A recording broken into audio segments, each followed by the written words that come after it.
Bismillahirrahmanirrahim. Assalamualaikum warahmatullahi wabarakatuh. Selamat sore, salam sejahtera bagi kita sekalian. Shalom Salve, Om Swastiastu, Namo Buddhaya, salam kebajikan. Terima kasih saudara-saudara sekalian, teman-teman dari media, saudara-saudara sekalian.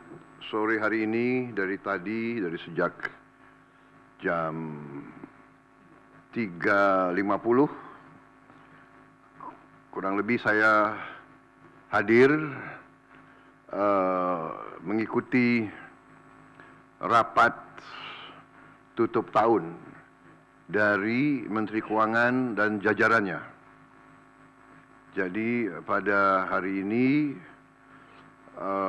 jajaran Kementerian Keuangan mengikuti arus masuk uang ke pemerintah Indonesia dari perpajakan, dari bea cukai, dari PNBP, ya.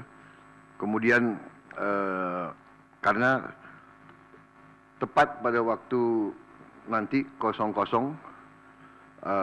berarti tahun anggaran 2024 ditutup.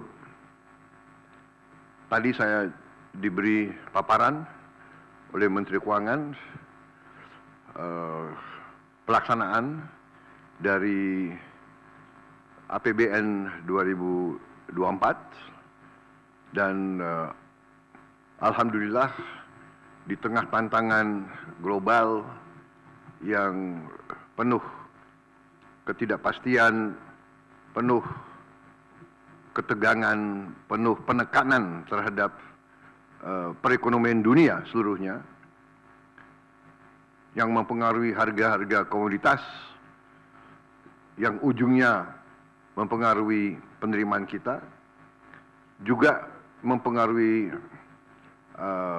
harga-harga minyak dan gas.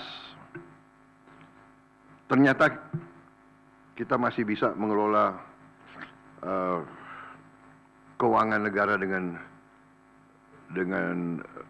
prudent, dengan bijak, dengan hati-hati, dan kita masih mampu untuk mengendalikan defisit kita dalam koridor yang masih cukup hati-hati dan cukup mampu kita kelola. Dalam hal ini juga saya kira ada baiknya juga saya menyampaikan beberapa hal tentang kenaikan tarif pajak pertambahan nilai PPN yang mungkin masih ada suatu keraguan-raguan atau suatu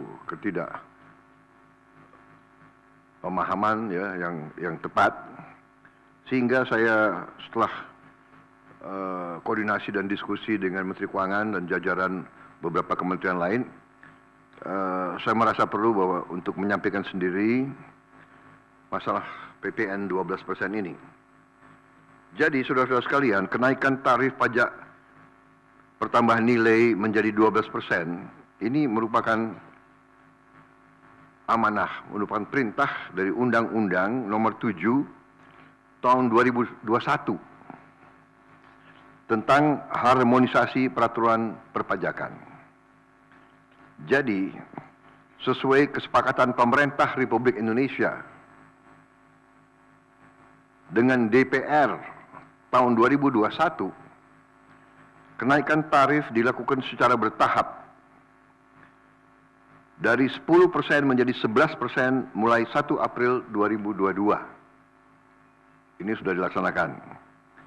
Dan kemudian perintah undang-undang dari 11% menjadi 12% pada 1 Januari 2025. Besok. Kenaikan secara bertahap ini dimaksud agar tidak memberi dampak yang signifikan terhadap daya beli masyarakat, terhadap inflasi, dan terhadap pertumbuhan ekonomi. Saudara-saudara, sudah merupakan sikap pemerintah yang saya pimpin, juga saya yakin juga pemerintah pendahulu saya, bahwa setiap kebijakan perpajakan harus selalu mengutamakan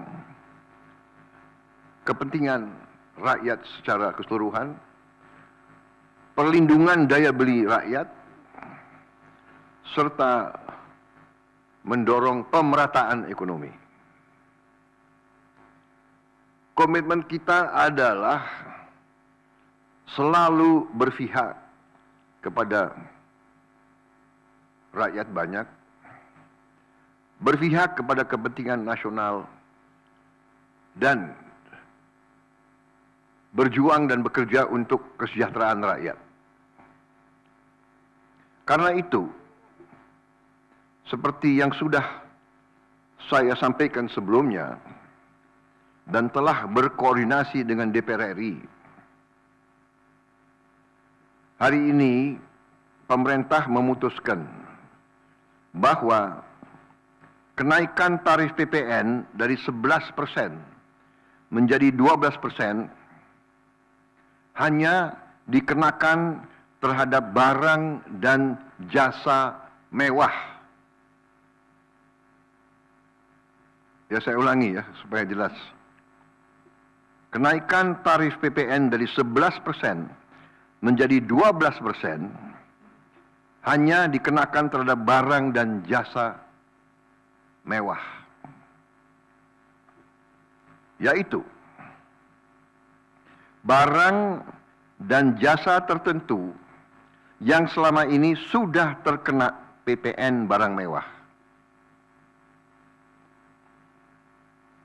yang dikonsumsi oleh golongan masyarakat berada, masyarakat mampu. Contoh, pesawat jet pribadi itu tergolong barang mewah yang dimanfaatkan ataupun digunakan oleh masyarakat papan atas. Kemudian kapal pesiar, yacht, ya, motor yacht. Kemudian rumah yang sangat mewah, yang nilainya di atas golongan menengah. Artinya, untuk barang dan jasa yang selain tergolong barang-barang mewah, ya, tidak ada kenaikan PPN, yakni tetap sebesar yang berlaku sekarang, yang sudah berlaku dari sejak tahun 2022. Ya. Untuk barang dan jasa yang merupakan kebutuhan pokok masyarakat, yang selama ini diberi fasilitas pembebasan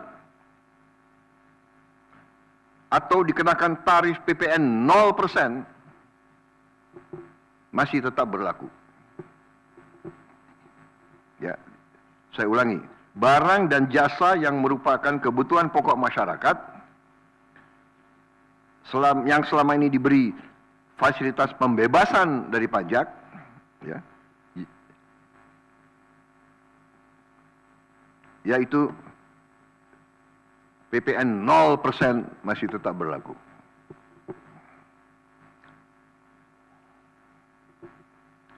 Pemerintah telah berkomitmen memberi paket stimulus. Ya.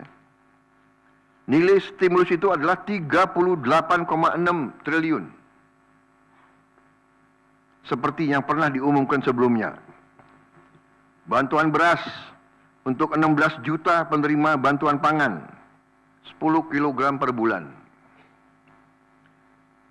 Diskon 50% untuk pelanggan listrik dengan daya maksimal 2200 volt. Pembiayaan industri padat karya. Ya. Insentif PPH pasal 21 bagi pekerja dengan gaji sampai dengan rupiah 10 juta per bulan. Kemudian bebas PPh bagi UMKM beromset kurang dari 500 juta per tahun dan lain sebagainya. Jadi paket stimulus ini nilainya semua adalah 38,6 T.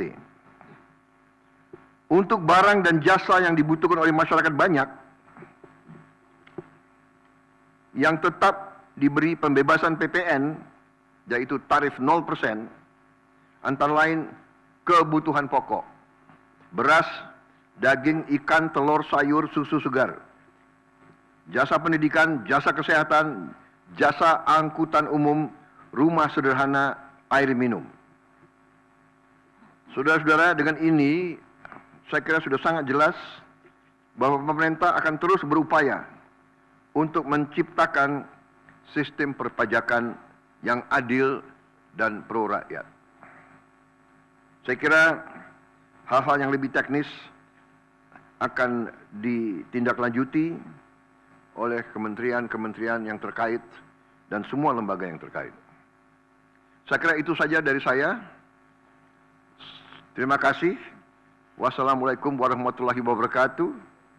Sharom Salve, Om Santi Santi Santi, Om Namo Buddhaya, salam kebajikan, dan selamat malam tahun baru. Dan saudara lihat, malam tahun baru pemerintah masih bekerja, ya.